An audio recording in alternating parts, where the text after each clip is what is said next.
Praise the lord. ప్రభు ఈరోజు మనకు అనుగ్రహించిన మాటలు, నీ వాక్యము నన్ను బ్రతికించి ఉన్నది. మన జీవితాలలో అనేకులు నెమ్మది లేక, ఆదరణ కరువై, బాధలతో, కష్టాలతో తమ జీవితాన్ని వెళ్ళబుచ్చుతుంటారు. మన జీవితాలు కూడా ప్రభువును తెలుసుకోక మునుపు ఎంతో గందరగోళంగా ఉన్న జీవితాలే.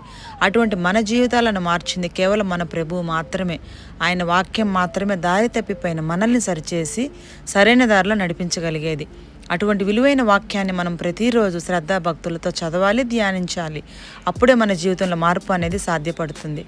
ఏ వాక్యం ద్వారా అయితే దేవుడు మన జీవితాలలో కార్యాలు చేశారో అటువంటి విలువైన వాక్యాన్ని మనం అనేకులతో పంచుకోవాలి. ఆదరణ కలిగించే విధంగా వారిని బలపరచాలి.